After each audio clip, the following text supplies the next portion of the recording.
संत रामपाल जी महाराज एक ऐसे महान संत जिन्होंने अपनी सतभक्ति, तत्व ज्ञान, करुणा और सेवा के बल पर समाज में नई मिसाल कायम की है। संत रामपाल जी महाराज की अगुवाई में उनके सभी सतलोक आश्रमों से समाज कल्याण के अद्भुत कार्यों ने समाज को सुनहरे भविष्य की एक नई उम्मीद दिखाई है। संत रामपाल जी महाराज से नाम दीक्षा लेने के बाद लाखों लोगों की लाइलाज बीमारियां जैसे कैंसर, एड्स आदि ठीक हुई। संत जी के ज्ञान से प्रेरित होकर उनके अनुयायियों ने लाखों यूनिट रक्तदान किया। संत जी ने लाखों बहन बेटियों का दहेज मुक्त विवाह करवाया।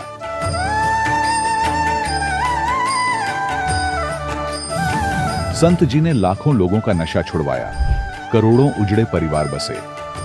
संत जी के आश्रमों में समागम के दौरान निःशुल्क नेत्र चिकित्सा, दंत चिकित्सा प्रदान की जाती है। संत रामपाल जी महाराज द्वारा समय समय पर पर्यावरण संरक्षण के उद्देश्य से बड़े स्तर पर वृक्षारोपण किया जाता है। संत जी ने जरूरतमंदों को तत्काल राहत पहुंचाने के लिए एम्बुलेंस सेवा शुरू की। संत जी अपने अनुयायियों को देहदान के लिए प्रेरित करते हैं, जिससे मानवता की सेवा और चिकित्सा क्षेत्र में सुधार हो सके।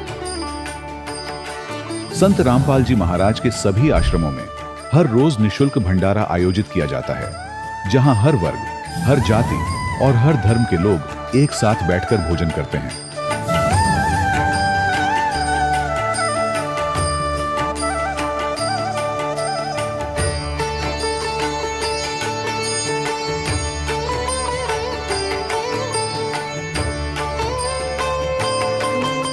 संत रामपाल जी महाराज की अन्नपूर्णा मुहिम ने गरीब और बेसहारा लोगों के जीवन में एक नई ऊर्जा और उम्मीद को जन्म दिया है। घर घर खाद्य सामग्री और जरूरी मदद पहुंचाकर संत रामपाल जी महाराज ने लोगों को दुख और मजबूरी से लड़ने की ताकत प्रदान की है।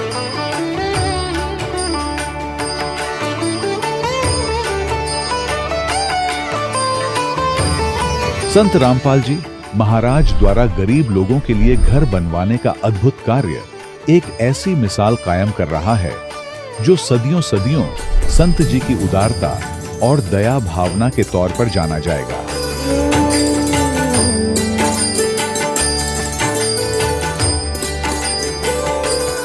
संत रामपाल जी महाराज के आश्रम में हजारों बुजुर्गों को सम्मान और प्यार के साथ जीवन जीने का अवसर मिलता है। उनके खाने, रहने और स्वास्थ्य की पूरी जिम्मेदारी संत रामपाल जी महाराज उठाते हैं। अनाथ बच्चों के लिए संत रामपाल जी महाराज के सभी आश्रम किसी वरदान से कम नहीं।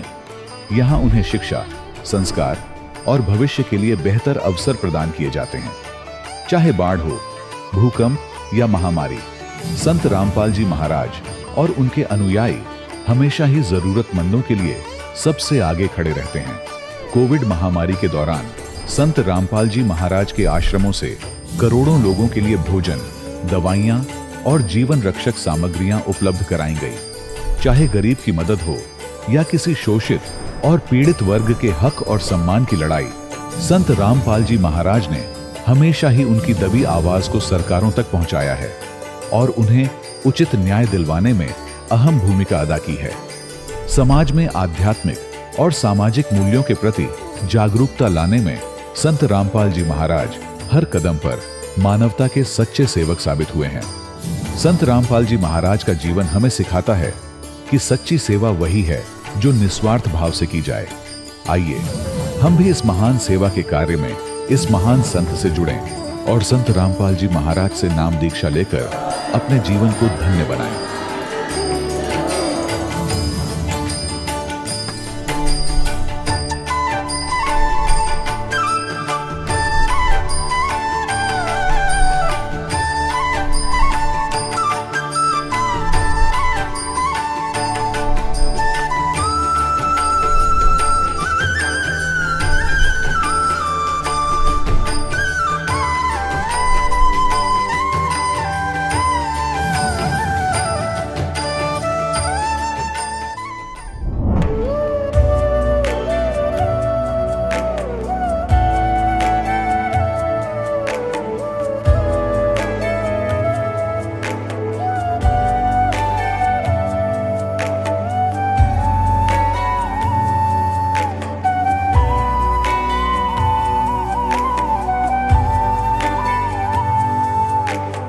गीता अध्याय 15 के श्लोक 16-17 में 3 प्रभु बताए हैं। ये 3 प्रभु कौन हैं? किस प्रभु की शरण में जाने के पश्चात जन्म और मरण समाप्त हो सकता है? 3 प्रभुओं में सबसे उत्तम परमात्मा कौन है? कैसा है? उसका क्या नाम है? इन सभी गूढ़ रहस्यों को जानने के लिए अवश्य सुनिए जगत गुरु तत्वदर्शी संत रामपाल जी महाराज के अमृत वचन। दर्शकों, मनुष्य के जीवन में दुख और कष्टों का आना तो स्वाभाविक है, परंतु वह पूर्ण परमात्मा इन सभी परिस्थितियों के बीच मध्यस्थता की भूमिका निभाकर अपनी आत्मा को हर विकट परिस्थिति से निकाल लेते हैं। इसी प्रकार दुखों के कहर से जूझ रही थी रजनी जी, जो पटियाला पंजाब की रहने वाली है। दर्शकों, आपको बता दें कि रजनी जी ने डेरा सच्चा सौदा पंथ के द्वारा बताई गई भक्ति भी की, जिसे करते करते इनका जीवन पूरी तरीके से दुखों से घिर गया। लेकिन आज संत रामपाल जी महाराज से नाम दीक्षा लेने के बाद रजनी जी का कहना है कि वह पूर्ण रूप से सुखी है। आखिर रजनी जी ऐसा क्यों कह रही है? सुनते हैं रजनी जी की कहानी उन्हीं की जुबानी। बहन जी नमस्कार। नमस्कार सर। क्या नाम है जी आपका? मेरा नाम रजनी है जी। कहाँ से आए जी? डकाला पिंड है जी, पटियाला जिला है जी, पंजाब स्टेट है जी। संत रामपाल जी महाराज से नाम दीक्षा कब लिया आपने? सर मैंने 2014 में 5वें महीने में 12 तारीख को ली थी जी। संत रामपाल जी महाराज से नाम दीक्षा लेने से पहले आप क्या भक्ति साधना करते थे? सर उनसे पहले हमने बहुत सारी साधनाएं की जो हिंदू धर्म में करते थे। वैसे तो हिंदू धर्म से अलावा भी बहुत सारी भक्ति की है और गुरुओं के पास भी गए हैं बहुत सारे। मतलब जैसे कि हनुमान का मंदिर था हमारा घर का, उसमें हमें हर मंगलवार को जो रोट वगैरह जोत जो भी उनका करते हैं सब करते थे। कहते हैं अजर अमर है, ये वो है, वो तो अब पता चल रहा है कि अजर है अमर है, कौन है सही भगवान। पर हम कोई देवी देवता नहीं छोड़ते थे, कोई व्रत नहीं छोड़ते थे। हम सोमवार का, शुक्रवार का, माता का सब करते थे। मतलब हमें कोई लाभ नहीं मिला जी। इसके अलावा क्या भक्ति साधना करते थे? उसके अलावा जो मतलब हमने शादी से पहले मैंने संत धन धन सतगुरु जो सिरसा वाले हैं उनसे नाम लिया था और उनका नाम इतना जपा कि परमात्मा पता नहीं, हमें यही परमात्मा उनको मानते थे कि हमारे दुख दूर कर दे। जब भी हमें दुखी होना, कोई दुख तकलीफ होनी तो हमें उनका जाप करते थे। हम इतने दुखी थे कि हम बता भी नहीं सकते। बस भगवान को कहते थे कि हे भगवान, अगर तुम धरती पे है तो हमें उठा ले, बस हम इससे ऊपर हमें नहीं सह सकते, इतने दुखी हो गए थे। पर वहाँ से हमें कोई लाभ नहीं हुआ हैगा। डेरा सिरसा से आप जुड़े रहे। डेरा सिरसा के गुरमीत राम रहीम सिंह जी से आपने नाम दीक्षा ले रखी थी। कितने साल तक भक्ति की? डेरा सच्चा सौदा से हमने करीब 8-10 साल भक्ति की होगी। वो मतलब बचपन से ही लगे थे हम। जो 8वीं-10वीं क्लास तक मैंने इतना बहुत ज़्यादा नाम रटा उनका, बहुत ज़्यादा नाम रटा, पर कुछ भी फर्क नहीं पड़ा, कुछ भी नहीं। देखिए, पहले आप भक्ति साधना कर ही रहे थे तो संत रामपाल जी महाराज जी से नाम दीक्षा लेने का क्या कारण था? सर जब हम इतने दुखी थे, जब हमें इनका ज्ञान हुआ, मेरे माता पिता ने नाम लिया था पहले इनका, और जो मेरे माता पिता थे वो मेरे मतलब मामा जी के बेटों ने नाम लिया तो उन्होंने दुआया नाम। तो मेरे माता पिता के जब हम जाते थे तो वहाँ पे मैं समझाया जाता था, मेरे हस्बैंड थे उनको समझाया जाता था और मेरे हस्बैंड भी मजाक करते थे। मैं भी पहले शुरू में यही कहती थी कि क्या है ये, ऐसे ऐसे समझाता है, उंगली रख के समझाता है, जैसे पहली के बच्चे की क्लास हो भी ऐसे समझाता है, ये संत है ऐसी भाषा बोल। लेकिन अब हमें पता चला है कि परमात्मा संत रामपाल जी महाराज कितनी मेहनत से हमें बच्चों को हमारे लिए एक एक लफ्ज समझा रहे हैं खोल के। हम पढ़े लिखे हैं किस लिए हैं कि हमें अपने शास्त्रों को समझें, हम असली हिंदू मुसलमान बने। और हम असली हिंदू मुसलमान तो बने बैठे हैं लेकिन हम अपने शास्त्रों का बिल्कुल भी ज्ञान नहीं है, हमें पता ही नहीं है। और जो हमें बताया गया हमें तो वही पता है। जो हमारे गुरु नकली थे, मतलब नकली ही थे वो तो जो ज्ञान ही सही नहीं था। अब हम पढ़े लिखे हैं तो हम उनका अर्थ अपने आप जान लेते हैं भी क्या बता रहे हैं। जब हमने देखा कि संत तो ये बैठे हैं, परमात्मा भी यही है। अब जब जिसने हमारे शास्त्रों के अनुसार भक्ति दी थी तो हमारे शास्त्रों में बताया गया है भी जो शास्त्रों के अनुसार भक्ति देगा वही परमात्मा होगा, वही संत होगा, वही हमारा दूत होगा जो कि हर एक प्राणी को सुख शांति दे सकता है और मोक्ष दे सकता है। अब हमें संत रामपाल जी की शरण में आने से सब दुनिया, सब शास्त्रों का, हिंदू मुस्लिम सिख ईसाई सभी धर्मों का उन्होंने ज्ञान करा दिया। आपने सुख की बात की। आपकी ज़िंदगी में जब आप पहले साधना करते थे तो आपकी ज़िंदगी में बहुत सारे दुख थे, जैसे कि आपने बताया। संत रामपाल जी महाराज जी से नाम दीक्षा लेने के बाद क्या आपके वो दुख दूर हुए? क्या क्या लाभ हुए हैं आपको संत रामपाल जी महाराज जी से नाम दीक्षा लेने के बाद? सर संत रामपाल जी की शरण में आने से पहले तो हम इतने ज़्यादा दुखी थे कि हम बैठ के रोया करते थे कि परमात्मा, अगर आप कहीं है भी हैं तो क्यों नहीं हमारे दुख सुनते, क्यों नहीं हमारे मतलब इतनी भक्ति हम करते हैं तो सबको मानते हैं, क्यों नहीं हमारी ये कुछ मदद करते। परमात्मा तुम है तो कहाँ हो, हम यही करते थे, हमें कोई लाभ नहीं था कहीं से भी। पर परमात्मा मंदिर छोड़ के शरण में आने के बाद मेरे हस्बैंड की बीमारी टूटी, मेरी बीमारी टूटी, मेरे बच्चों को मतलब इतने पल पल पे बचाते हैं। देखो जी, मेरी सास की बीमारी टूटी, मेरे खाज की बीमारी थी उनके पैरों पर, उन्होंने देख लो दुनिया देश में दवाई खा ली थी। जिस दिन मेरे हस्बैंड भी नाम लेके आए थे ना, उस दिन भी वो रास्ते में मिली और वो कहती है मैं यहाँ पे नहाने आई हूँ कि मेरी पैरों की बीमारी टूट जाए। देखो हूँ जब मैं वो नाम लेके 1 महीने के बाद में जब हम सत्संग लगाते थे घर आके, वो सुनती थी, वो भी नाम ले आई और नाम लेने के तुरंत बाद उसकी बीमारी कट गई। ठीक है, और मैंने कोई दवाई नहीं खाई, नाम लेने के बाद तुरंत मेरी बीमारी कट गई। उसके बाद अब जब मेरे बच्चों को देखो तो पल पल पे साथ दे रहे हैं परमात्मा, ऐसे बचा रहे हैं जैसे हाथ करके ऐसे ना कोई नुकसान होता है ऐसे कर देते हैं कि इधर बचेगा बेटा तू। मशीन पे गिरने वाला था, परसों की बात है, अभी मेरे बेटे के साथ चमत्कार इतना बड़ा हुआ है। वो परछत्ती होती है जो सामान रखने के लिए बनाते हैं स्टोर में वगैरह, वहाँ पे चढ़ा हुआ था तो वो नीचे उतरने लगा, उसको पता नहीं लगा कि आगे मशीन पड़ी है उसके नीचे। मेरी कॉपीज बनाने की मशीन है, मैंने परमात्मा की दया से कुछ कारोबार थोड़ा जा करती हूँ, तो उसके ऊपर ऐसे ही दोनों पैर मतलब ऐसे धरने लगे ना, जब दूसरा पैर भी उठा लेता उन्हें कहता मैं ऐसे ही पता नहीं कैसे ही रुक गया। मैं वहाँ पे मम्मी मेरे को पता नहीं चला इधर से मुझे इधर किसने किया, वो इधर से जो मतलब दूसरी साइड मेरी पेटी खड़ी थी दूसरी साइड, उसके ऊपर पता नहीं कैसे कहता मैं वहाँ पे एक लग बैठ गया जाके, पता ही नहीं चला कि किसने मेरे को बचाया है। मैंने कहा बेटा परमात्मा ही है बचाने वाले, अगर हम उसकी शरण में ना होते पता नहीं कहाँ जाते। जब भी मेरे बेटे ने आके दंडवत प्रणाम किया और परमात्मा का इतना शुक्र किया, परमात्मा आज आपने बचाया है, मैं आपकी शरण में रहूँगा, परमात्मा मुझे आपकी शरण में रखना।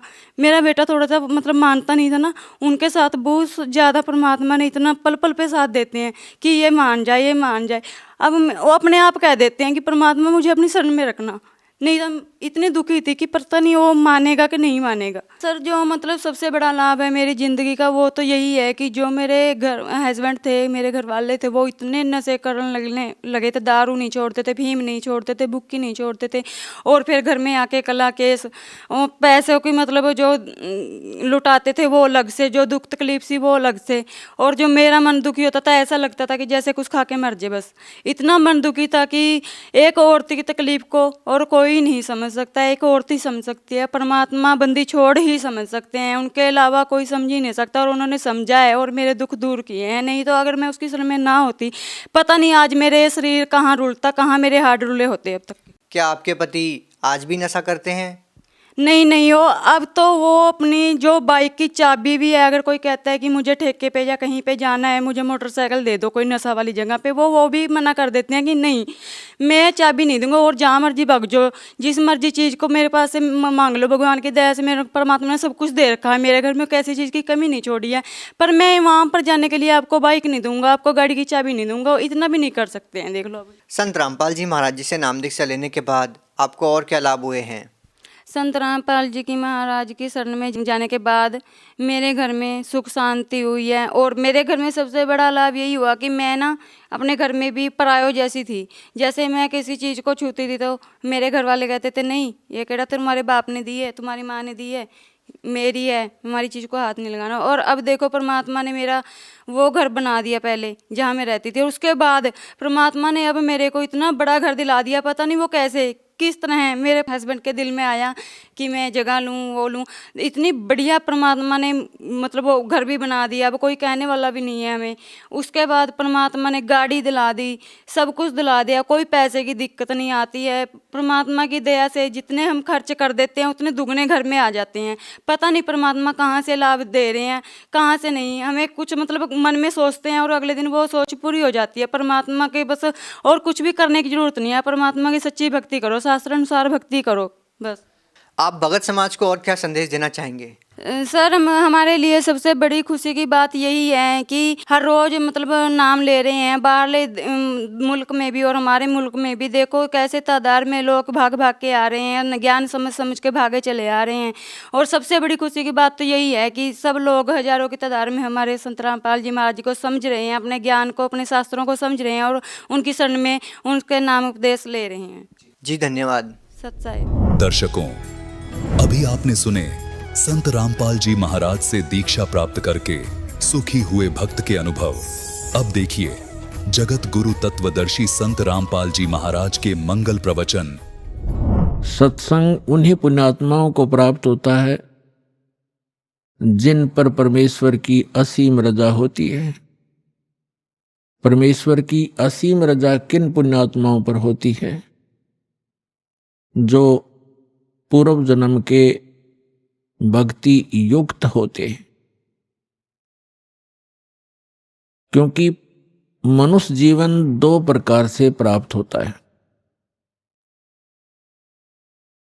एक तो पूर्व जन्म के शुभ संस्कारों के आधार से प्राप्त होता है, दूसरा टर्न वाइज होता है। एक विधान है प्रभु का, परमात्मा का, कि प्रत्येक प्राणी को 84 लाख प्रकार के प्राणियों के जीवन में एक पूरा चक्कर लगा लेने के उपरांत एक मानव शरीर अवश्य प्राप्त होता है। ये परमेश्वर कबीर जी की हम प्राणियों पर एक विशेष रजा है और जिस कारण से विवश होकर के इस काल ने हमें एक मनुष्य जीवन देना ही पड़ता है।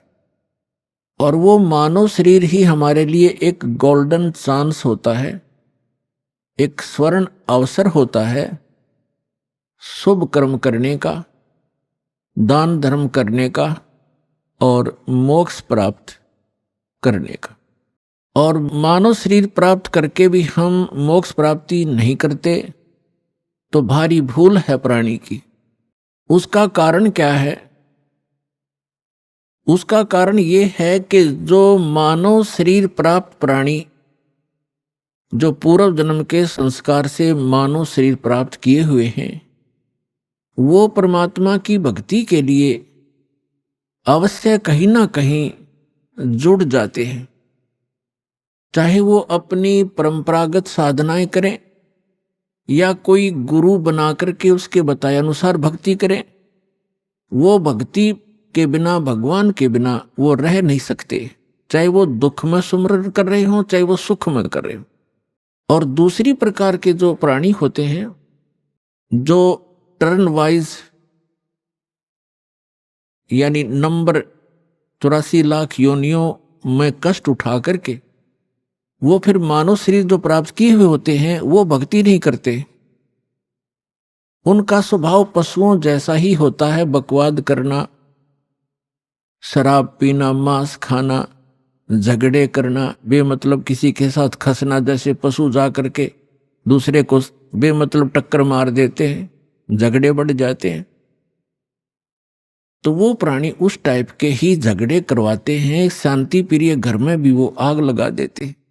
तो जो पुण्यात्माएं परमात्मा के लिए लगी हुई हैं और वो साधना गलत कर रहे हैं, श्रीमद् भगवत गीता अध्याय नंबर 16 के श्लोक नंबर 23 और 24 में प्रमाण है कि शास्त्र विधि को त्याग कर जो मनमाना आचरण करते हैं, मनमानी पूजाएं करते हैं, जो शास्त्रों में प्रमाणित नहीं है वो साधनाएं करते हैं, उनको न तो कोई सुख प्राप्त होता है, न कोई सिद्धि प्राप्त होती है और न ही उनकी परम गति होती है। अर्थात व्यर्थ, यूजलेस है वो साधनाएं। जो साधक शास्त्र विधि त्याग कर, चाहे वो स्वयं साधना कर रहे हैं या किसी नकली डुप्लीकेट गुरु बनाकर वो उनके बताए अनुसार शास्त्र विरुद्ध साधना कर रहे हैं, तो वो अपना जीवन नाश कर रहे हैं।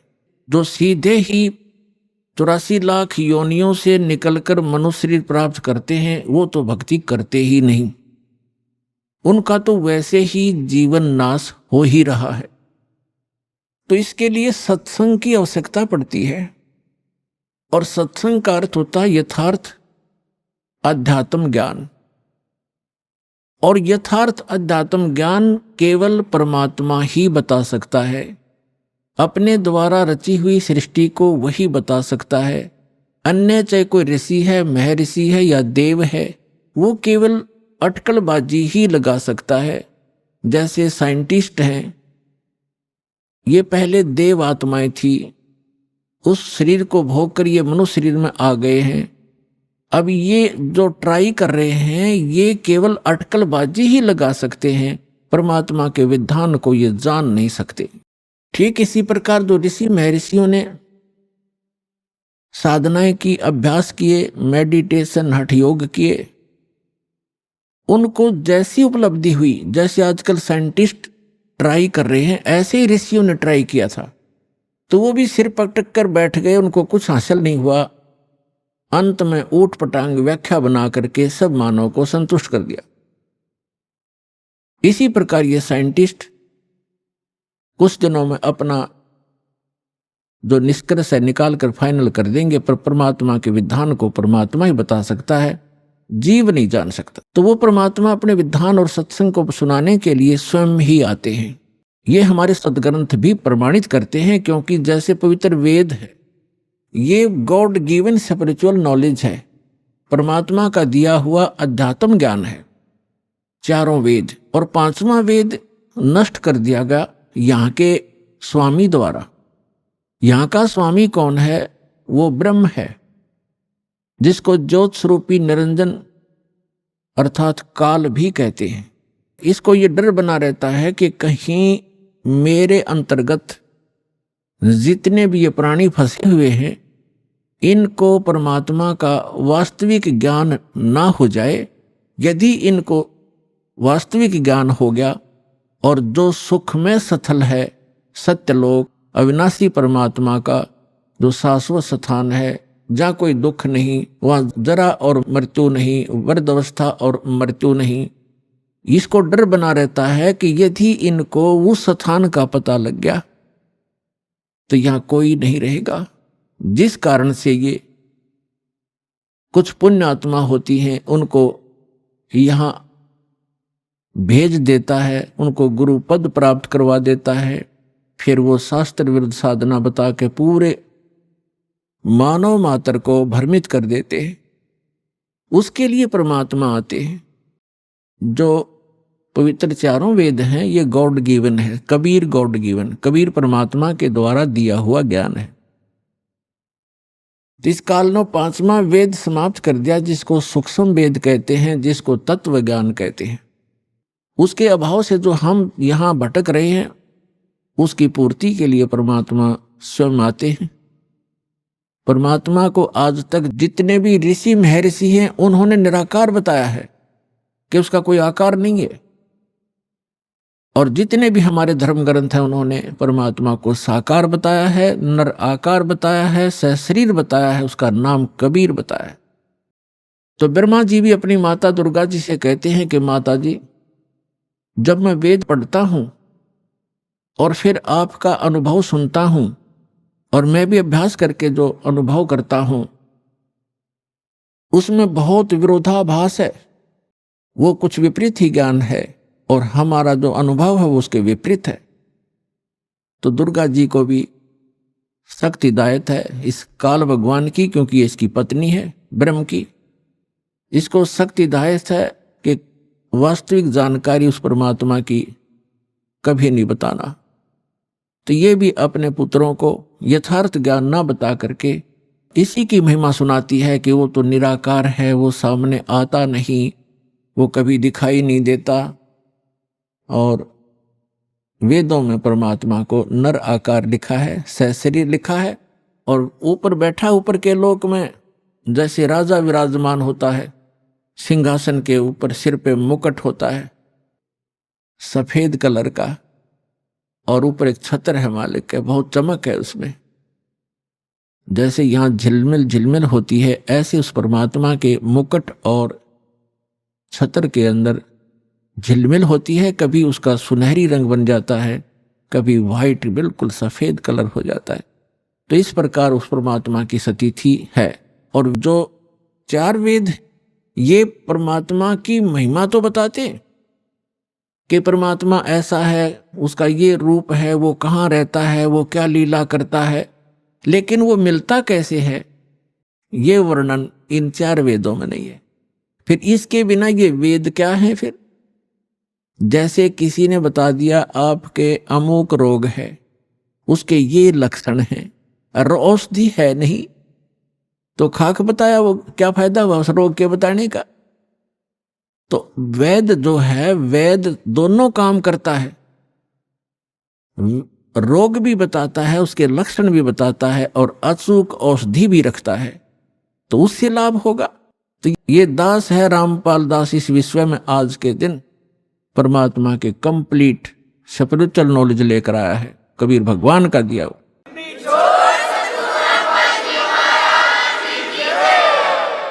और परमात्मा स्वयं आते हैं, वो ज्ञान देते हैं।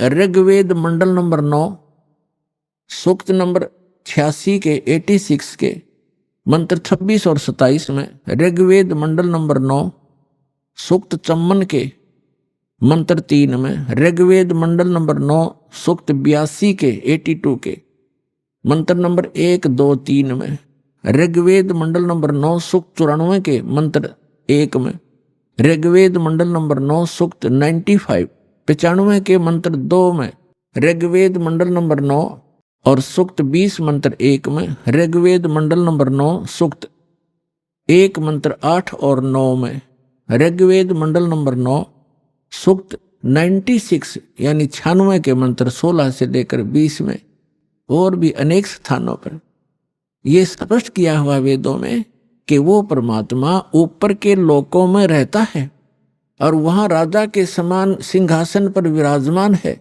देखने में राजा के तुल्य है, सुंदर शरीर है, नर आकार है, वहां से शरीर चलकर आता है, और वो 3 प्रकार से लीला करता है। अपने सभी आत्माओं को यथार्थ ज्ञान देने के लिए, हमें यहाँ धारण पोषण करने के लिए, हमारी संभाल करने के लिए वो 3 प्रकार का शरीर अपना बनाता है। एक रूप में परमात्मा स्थायी रहते हैं। ऊपर के लोक में सबसे ऊपर के स्थान पर एक बहुत बड़ा गुम्बज है, मंदिर नुमा, और उसके सेंटर में परमात्मा का तख्त है। तख्त मीन सिंहासन। जैसे कहा करते ना, दिल्ली के तख्त पर बाबर बैठा इतने सन में, तख्त मीन सिंहासन पर। तो वो बीच में बैठे परमात्मा सिंहासन पर, और सिर पर छत्र है जैसे आप ऊपर देख रहे हैं, और सिर पे मुकुट है परमात्मा के, राजा के समान, देखने में राजा के समान है परमात्मा। वहां से वो 3 प्रकार से, तो एक प्रकार तो वो वहां उस शरीर में है, और उन परमात्मा का नर आकार है, मनुष्य सदृश है वो। उनके एक रोम में, एक रोम कहते हैं बाल में, एक रोमकूप समझो, एक रोमकूप में करोड़ों सूर्य मिला दे और करोड़ चंद्रमा की रोशनी, दोनों मिला करके मिली जुली रोशनी भी एक रोम के बराबर नहीं है। परमात्मा के शरीर की इतनी शोभा है। और वही परमात्मा अपना अन्य रूप धारण करके 2 और स्थिति मेंटेन करता है। एक तो प्रत्येक युग में, सतयुग, त्रेता, द्वापर और कलयुग में, प्रत्येक युग में एक लीला करता है। ऊपर के अपने लोक से आता है, अन्य रूप धारण करता है, छोटे से बालक का, नवजात शिशु का, और एक कमल के फूल के ऊपर, कमल का फूल जल में होता है, कमल के फूल के ऊपर आकर के परमात्मा विराजमान हो जाते हैं नवजात शिशु के रूप में, और वहां से उनको निसंतान दंपति उठा ले जाते हैं, और धीरे धीरे परमात्मा एक लीला में शरीर अपने लीला करते हुए बड़े होते हैं। एक जन साधारण जैसी भूमिका करते हैं, अपने हाथों से निर्वाह करके, वक्त अनुसार, युग अनुसार, जैसे भी उस समय क्रियाएं होती हैं, अपना एक आम नागरिक की तरह, एक भक्त की तरह रहते हुए अपना जीवन व्यापन करते हैं, अपना निर्वाह करके दिखाते हैं।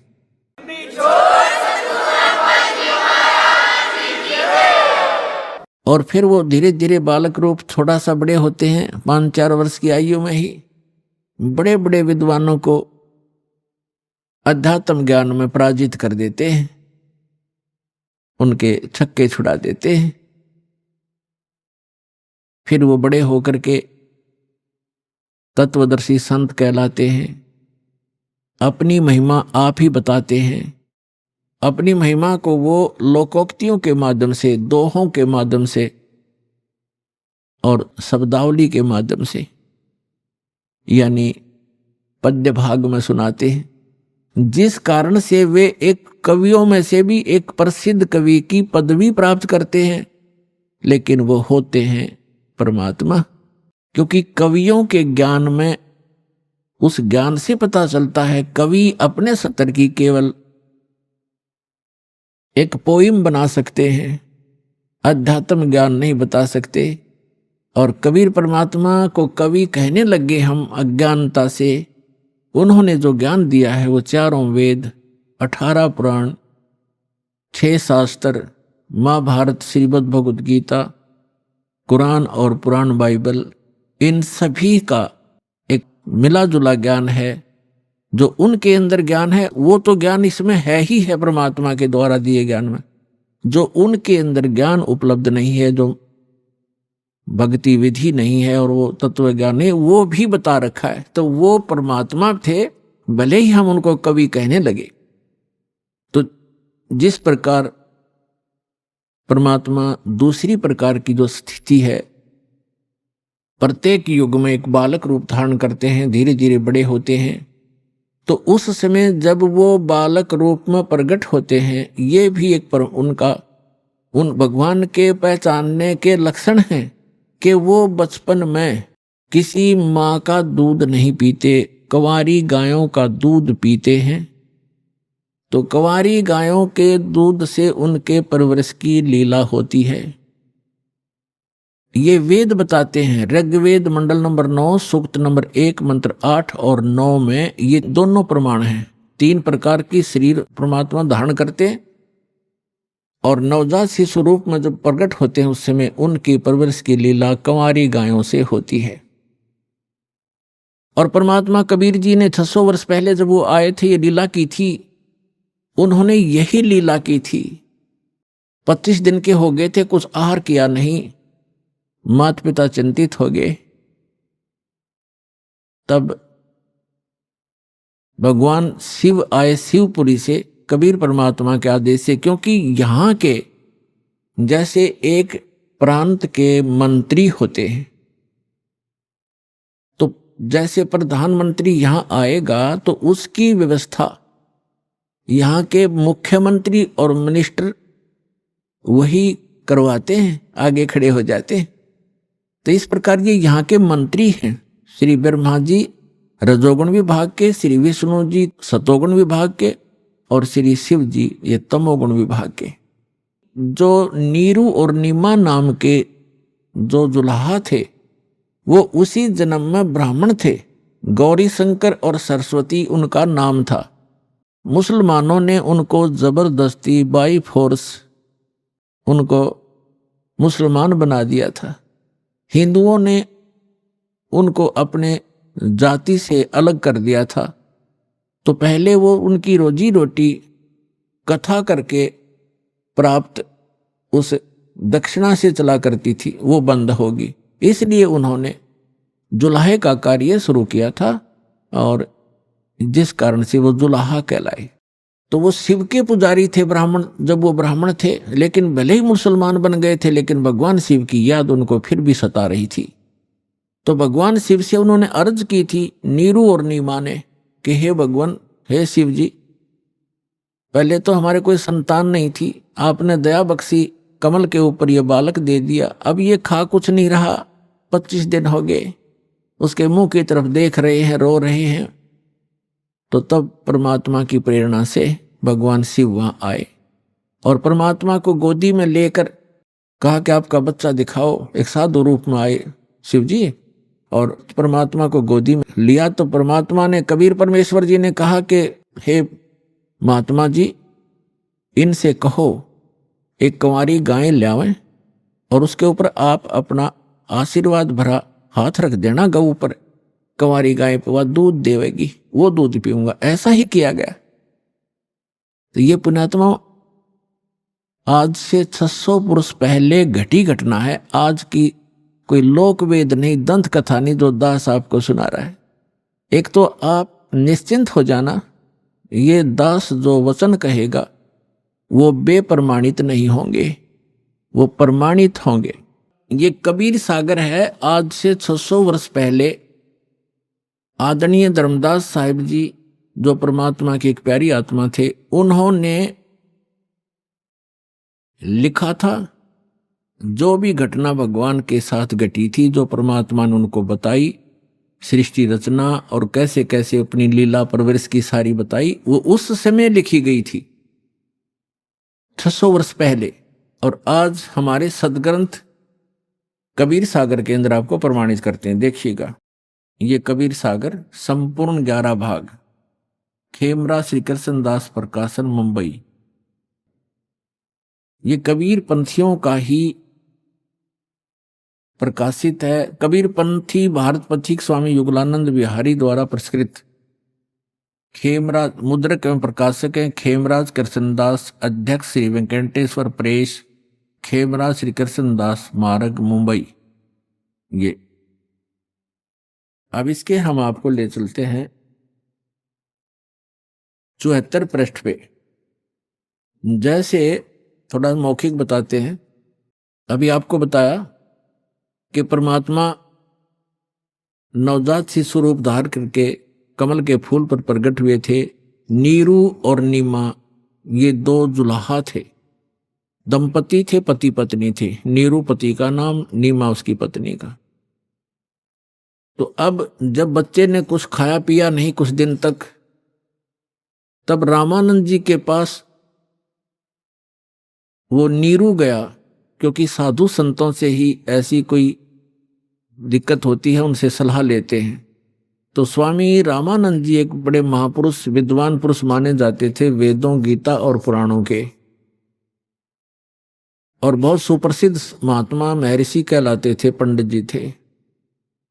पंडित जी उस समय जो ब्राह्मण गुरु होते थे, वो अन्य जाति वालों को शिष्य तो नहीं बनाते थे, लेकिन उनको जंतर मंत्र अवश्य बताते थे। अब देखिएगा, ये कबीर सागर है, इसके 74 पृष्ठ पर ज्ञान सागर, ये ब्रैकेट के अंदर जो पृष्ठ है ये 74 पृष्ठ, और ये ज्ञान सागर नामक एक चैप्टर है। इसमें कहा है कि अब लिखा है, सुन जुल्हा मन भयो आनंदा, जिमी चकोर पाया निश्चंदा। यानी वो जुलाहा परमात्मा को पाकर ऐसे खुश हो गया जैसे चकोर पक्षी चांद को देखकर होता है। ले सुध चले हर्ष मन कीना, अर्थासों पुन असबोल ही लीना। सुत काशी को ले चले लोग देखण ते आव, अन्न पानी भक्सै नहीं, अन्न पानी खावे नहीं, जुल्हा शोक मनावे। अब जब परमात्मा को नीरू और नीमा लेकर आ गए, दुनिया तो देखने आवे, ऐसा सुंदर शरीर था परमात्मा का कि कोई बच्चा उन जैसा खूबसूरत नहीं था, जिस कारण से आसपास के नगरी के सभी लोग उसको देखने के लिए आने लगे। और नीरू और नीमा को चिंता बनी हुई थी कि बालक कुछ खा नहीं रहा, ये कुछ दिन का ही मेहमान है, वो इससे दुखी थे। देखिएगा, सुत काशी को ले चले लोग देखण ते आव, अन्न पानी बख्शे नहीं, जुल्हा शोक मनावे। कुछ खा नहीं रहा इसलिए जुल्हा दुखी हो रहा था। तब जुल्हा मन कीन तिवाना, रामानंद सो कही उत्पाना। स्वामी रामानंद जी के पास जाकर सारा कुछ कहानी बताई। मैं सुत पायो बढ़ा गुणवंता, कारण कौन बखे नहीं संता। कि हे महात्मा जी क्या कारण है, वो कुछ खा नहीं रहा। रामानंद ध्यान तब धारा, जुल्हा सो तब वचन उचारा। ये बात कही दुल्हे को, पूर्व जन्म में ते ब्राह्मण जाति, और हर सेवा की नहीं बलबाती। कुछ तब सेवा हर की चूका, ताते भयो जुल्हा का रूपा। प्रीति प्रभु गह तोर लेनी, ताते उद्धान में सुत तो दीना। तो पिछले जन्म में ब्राह्मण था, तो कोई भगवान की भक्ति भूल गया, कोई चूक पड़ गई तेरे ते, जिस कारण से तू ब्राह्मण से जुल्हा बन गया। और तेरी उस प्रीति को देखकर भगवान ने आपको जंगल में ये पुत्र दे दिया। ये देखो, प्रीति प्रभु गए तो लीना, ताते उद्धान में तो सुत तो दीना। अब ये नूरी नहीं है, नीरू है, ये मिसप्रिंट है कई जगह। हे प्रभु जस किन हो तस पायो। अब वो नीरू कहता है जुलाहा कि मैंने जैसा किया था वो तो मुझे मिल गया, और आर्त हो तो दर्शन आया, संकट में मैं तेरे पास आया हूं। असो कहिए उपाय गुसाई, बालक अक्सुदावंत कुछ खाई। रामानंद अस युक्ति विचारा, तुम सुत कोई ज्ञानी अवतारा। आपका पुत्र कोई विद्वान पुरुष है। बछिया जाही बैल नहीं लागा, सोले ठाड करते यागा। कहते एक बछिया ले आओ जिसको बैल ने टच ना किया हो, यानी कंवारी, अनटच्ड कंवारी।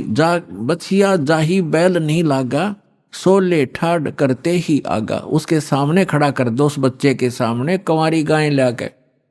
दूध चले ते थन ते, दूध ही देव छिपाई।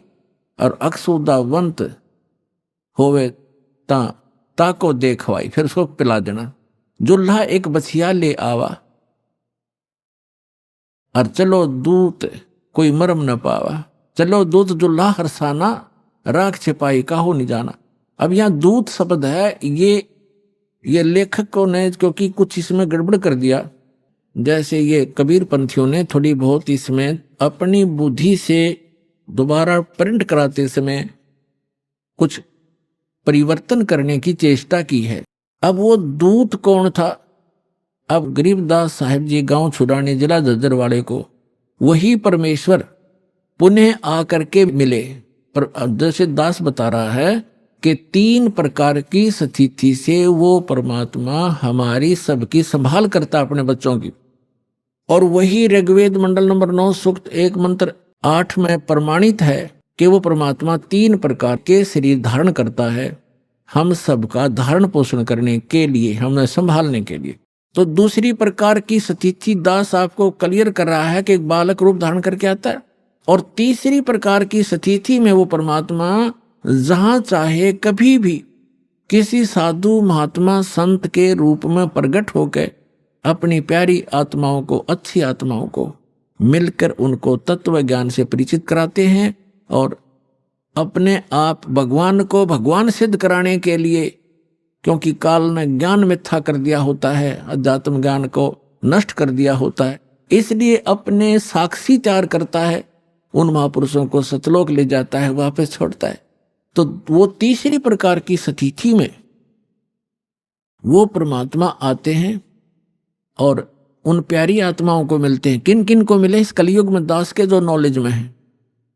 आदरणीय धर्मदास साहिब जी को, आदरणीय मुल्कदास साहिब जी को, आदरणीय दादू साहिब जी को, आदरणीय नानक साहिब जी को, जो सिख धर्म के प्रवर्तक हैं, उनको जो परमात्मा आकर मिले हैं, जो सतपुरुष आकर मिले हैं सतलोक से, जो वहां जहां वो रहते हैं वहां से चलकर आते हैं, सीधे साधु रूप धारण कर लेते हैं, जिंदा महात्मा का रूप बना लेते हैं। आदरणीय गरीबदास साहिब जी को गांव छुड़ानी जिला झज्जर हरियाणा वाले को, आदरणीय गीसा दास साहिब जी गांव खेखड़ा जिला मेरठ उत्तर प्रदेश वाले को, इन महापुरुषों में से परमात्मा ने आदरणीय गरीबदास साहिब जी को पुनः वो कंप्लीट स्पिरिचुअल नॉलेज दिया है।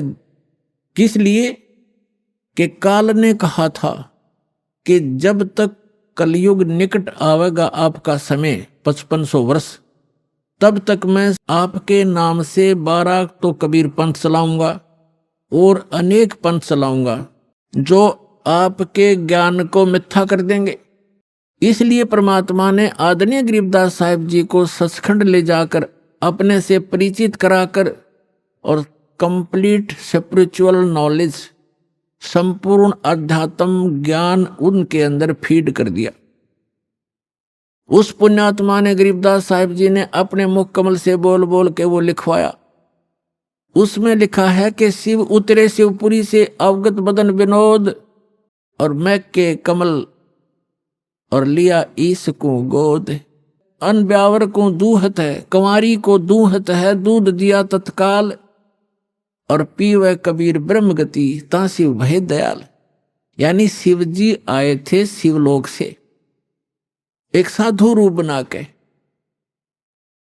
और तब उन्होंने उस कुंवारी गाय की कमर पर हाथ रखा था। परमेश्वर के आदेशानुसार नवजात शिशु रूप में परमात्मा उनके गोदी में थे, और तब वो दूध निकलना शुरू हुआ था कुंवारी गाय के उसके थनों से। एक कोरा बर्तन लाया गया था कुम्हार के तय साफ, उसमें वो दूध आया था। वो सतलोक से आता है कुंवारी गायों में दूध परमात्मा का, उसके अपने निज लोक से आता है। कहता है इस नकली लोक से क्या खाऊं मैं, ये आप पे भिखारी बने फिरें। तो सतलोक से आता था उस परम पिता का दूध कुंवारी गायों के माध्यम से। वो गौ जो सब पशुओं में पवित्र है, तो वो दूध परमात्मा पिया करते थे। तो वो दूध आया, फिर वो दूध चला गया, यानी वो महात्मा चले गए। 3 लोक के भगवान एक साधु संत रूप में आए थे, वो चले गए। तो ये बाकी वर्णन वो है, ये मिसगाइडेड पता नहीं। तो यहाँ पर इन्होंने रामानंद जी से जोड़ दिया। साधु संतों के पास अवश्य जाते हैं, दुखी व्यक्ति जाते महापुरुषों के पास। उन्होंने जो जंतर मंत्र बताया, वो बताया कि तेरा पुत्र जो है ये आम बच्चा नहीं है, ये कोई महाविद्वान पुरुष है। और बाकी वास्तविकता जो दास आपको बता रहा है ये सत्य है। फिर भी हमने इस पॉइंट को समझना है कि जो वेद बताते हैं, जो वेद बताते हैं वो लीला की किसने है। जो वेदों में वर्णित लीला जिसने की ही इज गॉड। जो वेदों में पर लिखे हैं लक्षण भगवान के, और जिसने ये लीला की है ही इज गॉड, वो है परमात्मा। तो ये लीला किसने की, अब तो आपको दिखा रहे हैं कबीर सागर से, और फिर आपको दिखाएंगे वेदों से। वेदों में यही लिखा है, तो आसानी से समझ में आ जाएगा, पहचान लेंगे हम अपने परम पिता को जो हमारे लिए भटक रहे हैं, हमें खोज रहे हैं, हमें सद्बुद्धि देना चाहते हैं। हम इस काल के झूठे सुख को, इसी को सुख मानकर यहीं की व्यवस्था मांगते रहते हैं। ये हो जावे, कार हो जावे, कोठी बन जावे, और सब कुछ होगा, एकदम मृत्यु होगी फिर गधा बन जावे, या के काम आई आपके कोठियां। परमात्मा से मांगो, क्या बताते हैं भगवान। परमात्मा हमें मांगना सिखाते हैं कि मुझसे ये मांगो, साईं इतना दीजिए जिसमें कुटुंब समावे, हम भी भूखे ना रहें, कोई अतिथि ना भूखा जावे। इतना मांगो भगवान से, ज्यादा मत मांगो। ज्यादा तो ये आपके दलदल बन जाएगी, आपको ये फंसा कर रख देगा। और जामे कुटुंब समावे का अर्थ है रिक्वायरमेंट ऑफ द फैमिली। हमारे परिवार को जो आवश्यक वस्तु हो परमात्मा वो उपलब्ध कराना, तो उसमें सारा कुछ आ गया। शेष क्या बचा, मकान भी देगा। आजकल जो कलयुग है इसमें गाड़ी चाहिए, गाड़ी भी देगा भगवान। अब इतना ही मांगो, जामे कुटुंब समावे और हम भी भूखे ना रहे। बस अब जब अकाल गिरा करते थे, कहते हैं दिल्ली के बादशाह अपना राज त्याग कर भिक्षा मांगने के लिए फल पत्ते तोड़ तोड़ कर खाते थे। रोटी मिल जाती है टाइम पर, फिर उसके बाद बकवाद सोचता है ये मन, बड़ी कोठी बनाऊं, बड़ी कार लूं, हैं, और बैंक बैलेंस बना दूं। बैंक बैलेंस बनाना था भक्ति का और धर्म का, वो हम भूल गए। तो उसको बताने के लिए परमात्मा थे। जो प्रकरण चल रहा है उस पर चलते। अब इसमें ये सिद्ध हो गया कि कबीर परमात्मा जब बालक रूप में आए, उनके शिशु रूप में प्रगट परमात्मा की परवरिश की लीला कुंवारी गायों से हुई। ये तो प्रमाण हुआ कबीर सागर में, ये कोई आज का लिखा हुआ नहीं है। 600 वर्ष पहले जो परमात्मा आए थे उसी समय आदरणीय धर्मदास साहिब जी का लिखा हुआ है, और कबीर पंथियों के द्वारा सुरक्षित है। अभी आपने सुने संत रामपाल जी महाराज के मंगल प्रवचन। आइए अब सुनते हैं संत रामपाल जी महाराज से नाम दीक्षा लेकर सतभक्ति करके अद्भुत लाभ प्राप्त करने वाले अनुयायी के विचार। दर्शकों, कहा जाता है कि यदि राधा कृष्ण जी का नाम ले लिया जाए तो मनुष्य पूर्ण रूप से सुखी हो जाता है। लेकिन दर्शकों, जिस व्यक्ति का नाम ही राधा कृष्ण हो, राधा कृष्ण नाम उसका इसलिए रखा गया हो ताकि उसे अपने जीवन में सुख की प्राप्ति हो, लेकिन उसे अपने जीवन में कष्ट के अलावा कुछ भी ना मिला हो, तो उसे देखकर आप क्या कहेंगे? इनसे मिलिए, ये हैं राधा कृष्ण जी, जो सोलन हिमाचल प्रदेश के रहने वाले हैं। हिंदू धर्म की पारंपरिक भक्ति साधनाओं को करते हुए भी राधा कृष्ण जी के जीवन में अनेकों समस्याओं ने दस्तक दे दी और ये गृह क्लेश से भी तंग आ चुके थे। आज संत रामपाल जी महाराज से नाम दीक्षा लेने के बाद राधा कृष्ण जी का कहना है कि पूर्ण परमात्मा का वास्तविक नाम तो मुझे अब प्राप्त हुआ है। आइए जानते हैं कि आखिर राधा कृष्ण जी ऐसा क्यों कह रहे हैं। सुनते हैं राधा कृष्ण जी की कहानी उन्हीं की जुबानी। सर नमस्कार। नमस्कार सर। सर क्या नाम है आपका? मेरा नाम सर राधा कृष्ण है। कहाँ से आए जी आप? हिमाचल सोलन से, डिस्ट्रिक्ट सोलन, हिमाचल प्रदेश से। संत रामपाल जी महाराज जी से नाम दीक्षा आपने कब ली? मैंने ली 8/10/2017 को ली सर।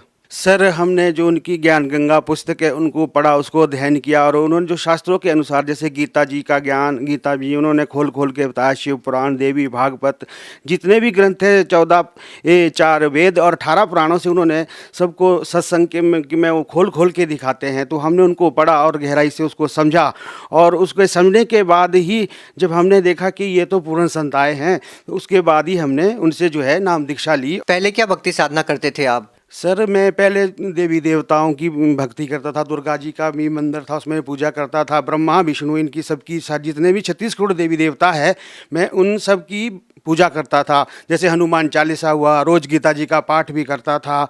और इन सारी साधनाओं के करने के बाद भी ना तो मन में शांति थी, ना घर में सुख शांति थी। घर के लोग जितने भी थे सब परेशान थे। कभी मेरे को गुस्सा भी इतना ज़्यादा आता था कि आपस में मेरी और मेरी पत्नी का कलह रोज होता था और बच्चों को भी मैं गालियाँ निकालता था, गुस्सा निकालता था। लेकिन जब संत रामपाल जी महाराज जी से हमने जब दीक्षा ली तो उसके बाद जो है धीरे धीरे, जैसे हमने प्रथम नाम लिया तो उसके बाद जो है धीरे धीरे घर में शांति आने लगी। सर जब आप पहले से ही गीता जी का पाठ कर ही रहे थे तो फिर आपने संत रामपाल जी महाराज जी से नाम दीक्षा क्यों ली, जबकि आप बता रहे थे कि संत रामपाल जी महाराज गीता जी को खोल कर दिखा रहे थे? आप तो पहले से ही गीता जी का पाठ कर रहे थे, तो क्या आपको संत रामपाल जी महाराज जी का सत्संग पहले दिन ही समझ में आने लगा? सर जब मैंने पहले दिन संत रामपाल जी का सत्संग सुना तो मुझे ये लगा कि ये देवी देवताओं की निंदा कर रहे हैं और मुझे गुस्सा भी आया। मेरा मन कर रहा था कि मैं टीवी बंद कर दूं और फिर मेरे मन में गुस्सा भी आया। लेकिन उसके बाद आया कि जब ये ऐसी बातें बता रहे हैं तो इसको देखना चाहिए। तो उसके मैंने लगातार 10-15 दिन तक देखा और जब वो देखा तो मैं हैरान रह गया कि ये तो पूरे प्रमाण के साथ दिखा रहे, सब शास्त्रों से बता रहे हैं। और आज तक जो हम भक्ति कर रहे थे तो ये तो हमारा समय जो हमने आज तक भक्ति की तो उसका तो हमें कोई लाभ मिला ही नहीं। और जब जिस तरह से ये संत रामपाल जी बता रहे हैं तो इससे जो है हमारा को मोक्ष मार्ग भी मिलेगा और घर में सुख शांति भी मिलेगी और परिवार में जितने भी हमारे कष्ट थे वो भी धीरे धीरे खत्म हो जाएंगे। क्योंकि वो सच्चाई जो है ना सारी खोल खोल के दिखा रहे थे। आज तक किसी भी धर्म गुरुओं ने किसी ने ये नहीं बताया कि गीता जी में ऐसा लिखा हुआ है, शिव पुराण में ऐसा लिखा हुआ है, देवी भागवत में ऐसा लिखा हुआ है और 14 पुराण 18 पुराणों में जो भी लिखा हुआ है, मतलब हर उन्होंने अपनी जो है ना एक सच्चाई दिखाई है, ताकि जो वेदों में लिखा हुआ है, शास्त्रों में लिखा हुआ है, गीता जी में लिखा हुआ है, आज तक इतने भी हमारे धर्म गुरु है किसी ने भी ये आज तक हमें खोल के नहीं बताया और ना हमारी समझ में आया। हम तो सिर्फ यही सोचते थे कि गीता जी का पाठ करने से लाभ हो जाएगा, हनुमान जी को प्रसाद चढ़ाएंगे तो उससे लाभ हो जाएगा, दुर्गा जी की ज्योति लगाएंगे और उसकी आरती करेंगे तो उससे लाभ हो जाएगा, ब्रह्मा विष्णु जी के ऊपर भी हम जल चढ़ाते थे, शिव जी के शंकर के ऊपर भी जल चढ़ाते थे तो इससे लाभ हो जाएगा। लेकिन हमें लाभ तो कुछ मिल नहीं रहा था, बल्कि हमारे अपने पुण्य नाश हो रहे थे, क्योंकि जो हम भक्ति कर रहे थे उससे ना तो हमें कोई फ़ायदा हो रहा था ना कोई लाभ हो रहा था। हमारा एक सवाल ये है कि आज तक आपने संत रामपाल जी महाराज जी को टीवी चैनल पर देखा है लेकिन कभी भी आप उनसे मिले नहीं हैं, तो वो संत आपको लाभ कैसे दे रहे हैं? हज़ारों लोग आते हैं, हम अभी भी देख रहे हैं, तो ये बात समझ में नहीं आती कि आप लोगों को लाभ आखिर मिल कैसे रहे हैं?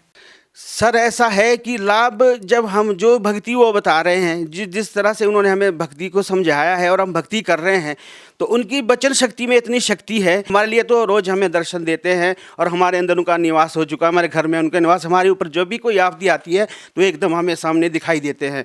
सर कहीं आपकी बातें अंधविश्वास तो नहीं मानी जा सकती? कहीं ना कहीं ये तो नहीं कहा जा सकता कि आप अंधविश्वास का शिकार तो नहीं है? सर ऐसा है, अंधविश्वास तो उसको माना जाता है जो आंखें बंद कर। उन्होंने तो सबकी आंखें खोल दी है, पूरे विश्व की आंखें खोल दी है। सारे वेदों में, पुराणों में, शास्त्रों में जो भी कुछ उन्होंने सामने सिद्ध करके कर दिया है। अब जो पढ़ा लिखा समाज होगा, भक्त समाज, जितने भी हमारे बहन भाई हैं और जितने भी मैं और जगत के लोगों से भी कहता हूँ कि किताबें पढ़ो, धर्म पढ़ो, शास्त्र पढ़ो। जब उन्होंने खोल खोल के दिखा दिया सारा कुछ, जब शास्त्रों में ऐसा लिखा हुआ है तो एक अंधविश्वास कैसे हो सकता है? सर संत रामपाल जी महाराज ने विश्व के सभी धर्मगुरुओं को आध्यात्मिक ज्ञान चर्चा के लिए चुनौती दी है, जैसा कि संत रामपाल जी महाराज जी के शिष्य बताते हैं। लेकिन कहा यह भी जाता है कि क्या संत रामपाल जी महाराज जी को संस्कृत आती है? वो कैसे विश्व के सभी धर्मगुरुओं को ज्ञान चर्चा की चुनौती दे सकते हैं? सर ऐसा है कि उनके सत्संग रोज आते हैं, सभी धर्म गुरुओं के लिए उन्होंने खुली चुनौती दे रखी है, क्योंकि वो गीता पढ़ रहे थे। उनका सरलार्थ जो दिया है हमारे संत रामपाल जी महाराज जी ने दिया कि अर्जुन तू उस परमेश्वर की शरण में जा जिससे तेरे को मोक्ष मार्ग मिलेगा। और उन्होंने स्वयं कहा कि मैं तो काल हूँ भाई, सबको खाने आया हो, तू इनको मारेगा तो भी मारूंगा, नहीं मारेगा तो भी मारूंगा। तो कृष्ण भगवान जी काल नहीं थे। तो जब ये सारी चीज़ें उनको पता है, उन्होंने और गीता जी में भी कहा है कि ब्रज का मतलब जाना होता है, तो उन्होंने आना कर दिया। तो इसका मतलब भी सारे जितने भी हमारे, किसने वर्ड शब्द का अर्थ आना किया है और किसने जाना किया है? ब्रज का मतलब जाना होता है, लेकिन हमारे धर्म गुरु जी आना कहते थे। तो सही मायने क्या है? वर्ष का मतलब क्या होता है? ब्रज का मतलब होता है जाना, और अन्य जो धर्मगुरु है इसका अर्थ उन्होंने किया है आना। आना, तो वही है। और दूसरी बात ये उन्होंने ये कही है कि जब उन्होंने स्वयं गीता जी में कहा था कि ये अर्जुन तेरे मेरे तो कई जन्म हो सके, और जो अविनाशी परमात्मा है तो उसके ना तो जन्म होती है ना मृत्यु है, सह शरीर आते हैं तो सह शरीर जाते हैं। तो ऐसे है कि भगवान है जो जिनका वो ज्ञान दे रहे कबीर साहिब। तो कबीर साहिब भी सह शरीर आए थे, सह शरीर आए। जितने भी बाकी हमारे जितने भी इन भगवानों के जन्म हुए तो इनकी तो मृत्यु हुई, और इनका तो हमेशा तिरोभावी हुआ करता है मृत्यु। सर एक और बात जानना चाहेंगे, जो भी व्यक्ति भक्ति करता है उसका उद्देश्य कहीं ना कहीं ये होता है कि उसको शारीरिक लाभ मिले, मानसिक लाभ मिले, आर्थिक लाभ मिले, यहाँ तक कि भौतिक लाभ की इच्छा वो रखता है और फिर वो साधना की ओर अग्रसर होता है। हम आपसे जानना चाहेंगे कि आपने संत रामपाल जी महाराज जी से नाम दीक्षा ली और भक्ति की, क्या इस भक्ति को करने से आपको लाभ मिला?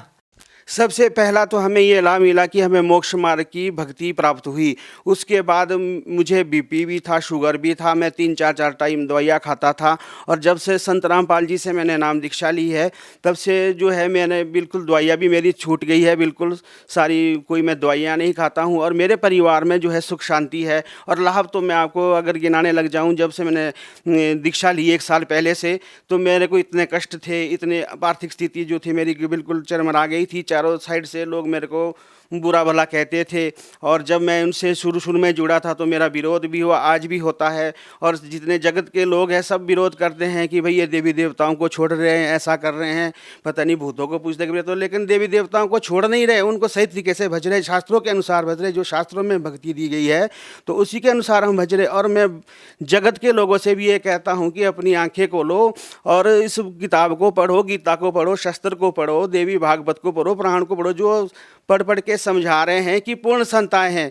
क्योंकि ऐसा समय बार बार नहीं मिलने वाला, क्योंकि इस पूर्ण संत जो है एक ही बारी धरती पर आते हैं। वैसे तो हर युग में आते हैं, लेकिन कलयुग का एक विशेष समय होता है जब पूर्ण संत आते हैं। तो संत रामपाल जी एक पूर्ण संत है। सर क्या आप कोई नशा करते थे?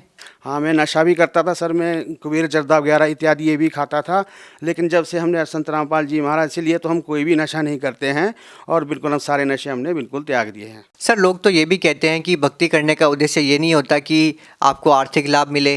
धन के लोभ में अगर भक्ति की तो भक्ति क्या की? तो हम आपसे ये जानना चाहेंगे, क्या भक्ति करने का उद्देश्य केवल आर्थिक लाभ ही होता है, धन प्राप्ति ही होता है? लोग तो ये कहते हैं कि रूहानी लाभ प्राप्त करने के लिए भक्ति की जाती है। सर जो भक्ति का लाभ है वो सिर्फ पैसों के लिए नहीं होता। सबसे बड़ा लाभ तो हमारा ये है कि हमारा सबसे बड़ा अगर मोक्ष हो जाए, जिसके लिए हमारा मानुष्य जन्म, वो कबीर साहिब और संत रामपाल जी महाराज बताते हैं कि मानुष्य जन्म दुर्लभ है, मिले न बारंबार, तर्ब से पत्ता टूट गिरे भौर न लगता डाल। तो ये मानुष्य जन्म जो है 84 लाख योनियों के बाद मिलता है। अगर इसको भी हमने व्यर्थ कर दिया तो ये दोबारा मौका फिर नहीं मिलने वाला। फिर संत रामपाल जी महाराज बताते हैं कि अगर ये चूक हो गई तो फिर हम 84 में जाने पड़ेगा, गड्ढे कुत्ते पता नहीं क्या क्या बनेंगे।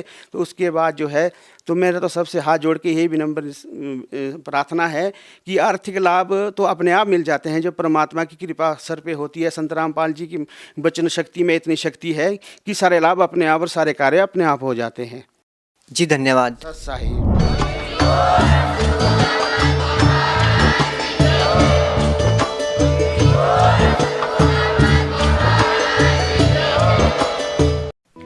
आप सुन रहे थे जगत गुरु तत्वदर्शी संत रामपाल जी महाराज के मंगल प्रवचन। अधिक जानकारी के लिए संपर्क करें।